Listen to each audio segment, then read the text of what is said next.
Color grading, it's not just a step, it's pure magic. The one thing you can't ignore if you want your Blender artwork will look like pro artwork and feels truly unique. Today we're diving into color grading in Blender to turn flat renders into cinematic masterpieces. So I have this Blender scene to show you my approach to grading my artworks, but first let me explain what color grading is and why I believe it's the most important stage. Color grading is a creative post-production process of adjustments and enhancing colors, contrast, saturation, and tones in footage or images. It establishes a specific mood, style, visual atmosphere, or storytelling tone, going way beyond the basic color correction to craft an artistic look, like the classic cinematic teal and orange, warm, nostalgic vibes, cold dystopian blues, or filmic desaturation. Basically, it's the final artistic layer that transforms technically correct raw material into something emotionally resonated. Here's an illustration of the classic CGI pipeline where we can see that color grading color correction stage is the very last stage in the entire production process.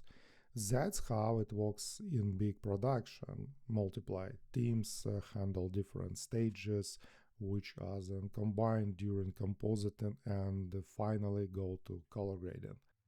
In my case, and probably yours, when I work on an image from start to finish and by myself and I don't need to send raw material along the pipeline, I bring this color grading stage quite earlier. Sometimes even right after setting up lighting or even earlier. There are a couple of reasons for this. First, Blender lets you build your own pipeline using just one program. Second, I want to see immediately how my art will look, not some flat render that I then have to take into Photoshop, tweak endlessly, go back to Blender for changes and keep running back and forth in circles.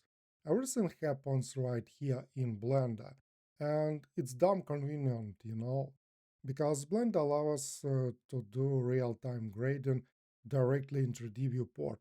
Essentially, we can combine all these stages while working simultaneously in 3D scene and doing post-production at the same time. Alright, let's see how it works and how we can do color grading in Blender. First, I enable preview render, so everything happens right in 3D viewport. For color grading, I'm going to use the compositor, but not the one you find in the top menu as part of the main Blender pipeline. We'll come back to that later. Right now, I open an additional window and switch to the compositor. So I can see the result directly in the 2D view while I walk. In Blender 5, they significantly revoked how the compositor works, and now it's active by default. No need to enable use nodes like in previous versions. So right away we have render layers, group output, and viewer nodes ready to show what we are doing in Compositor. For color grading in Blender, we have lots of nodes available. You find them under Add, Color, Adjustments, so some brightness, contrast, color balance, color correction, hue correct, and more. All these nodes can help us create amazing color grading right inside Blender. The first and main node for color grading is color balance. This node balances the colors using lift gamma gain. It corrects color and values in different tonal ranges. Simply put, lift affects shadows, gain affects highlights, and gamma controls the overall color of the image. If you're familiar with DaVinci Resolve, for example, the gold standard for color grading in production, you'll recognize the same lift gamma gain color wheels and settings here. Blender's color balance has all of them, so you can do professional color grading just like in DaVinci Resolve, Premiere Pro, or camera raw in Photoshop.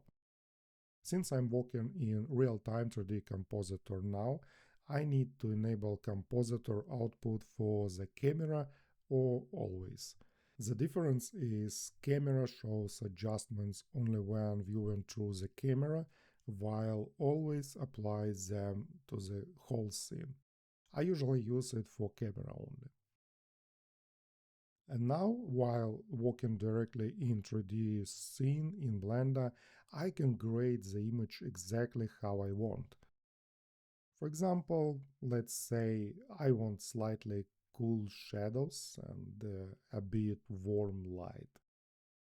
We can also use the lift gamma gain sliders to fine-tune the tone. Gamma is especially good for the overall color tone. The next important node is color correction, and I place it before color balance.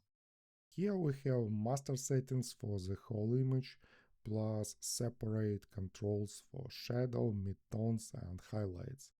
For example, maybe I want to increase gamma in the shadows while decreasing lift in color balance at the same time to add some deeper contrast. And you can already see how these two nodes works together perfectly, even though they are separate nodes. This combination gives me almost the same toolset you find in DaVinci Resolve or Camera Raw in Photoshop. Using all these settings, you can find the perfect color look, create a mood, visual style, and atmosphere that feels right for your artwork. And thanks to Blender, it happens right in 3D viewport, which is huge advantage, I think. Already doing work in 3D scene or lighting stage, you can set the desired color for your art or animation, add effects and extra overlays, depending on what you're working on, and see their final result while still tweaking the scene. In addition to these two nodes, I love using RGB curves. Unlike color balance, which splits the image into lift gamma gain, RGB curves focuses on tonal curves to adjust brightness and color levels. It lets you make non-linear changes to pixel values across the full range from black to white, separately for each channel, red, green, blue, or combined. RGB curves are perfect for creative work, imitating a film look, creating that classic film appearance, and they work beautifully together with color correction and color balance to refine your previous adjustments. Also, we can use the compositor not only for color grading but also for adding post effects like lens distortion to mimic a real camera lenses for an artistic look. Dispersion works really well too. It adds chromatic aberration, and I love using this effect. We can also add glare using the glare node in Compositor, and it's important to understand that everything here forms a chain that works as one whole system. For example, if I change gain here, it directly affects the glare. The glare node receives more information about brightness, bright areas in the render, and adds more or less effects accordingly. That's why node order is so important. Post effects should usually go into the very end, after all these color nodes, because changes in the one node directly impacts how the next one behaves, and their position in the compositing chain is crucial for the final result. The same goes for the changes in the 3D scene itself. I would compare it with real sculpting, with one hand you adjust something here, and with other one you immediately refine the overall form, and everything happens on one model.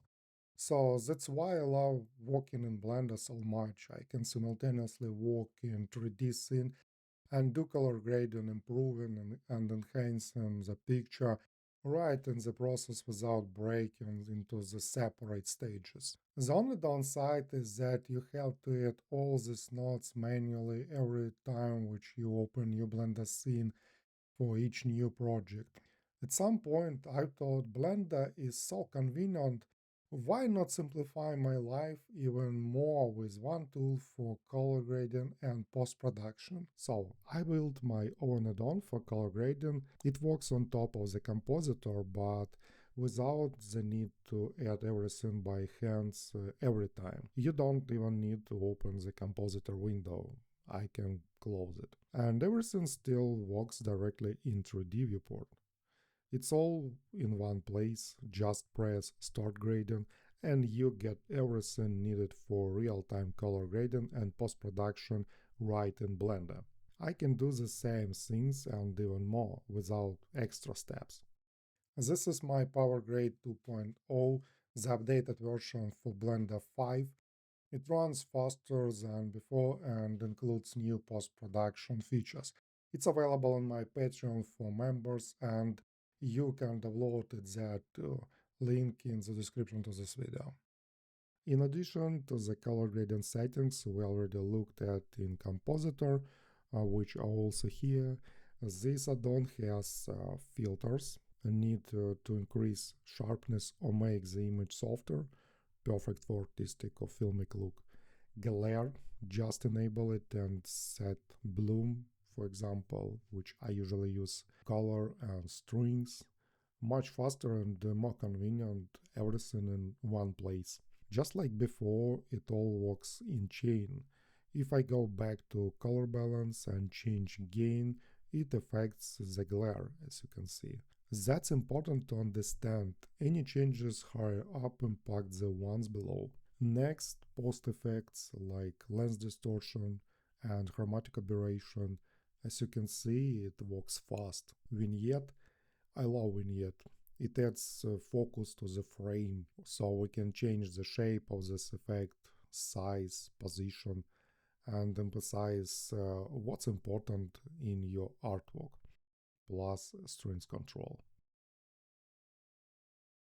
With Power Grade we can also add nice film grain.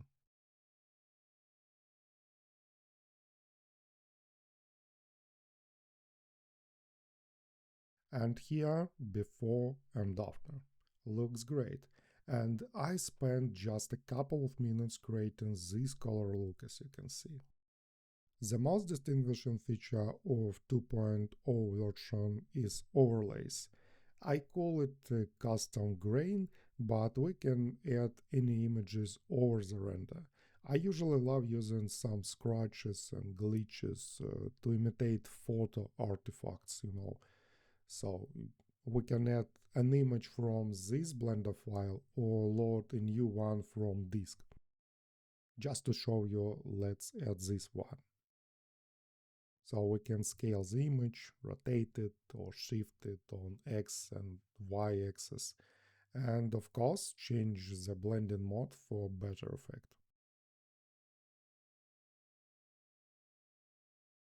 Let's switch to some dust overlay instead.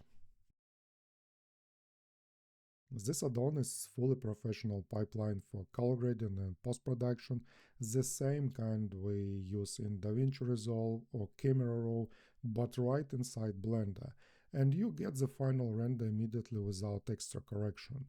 All the necessary professional color grading settings are here, and since it runs on the compositor, the result is automatically applied to your render.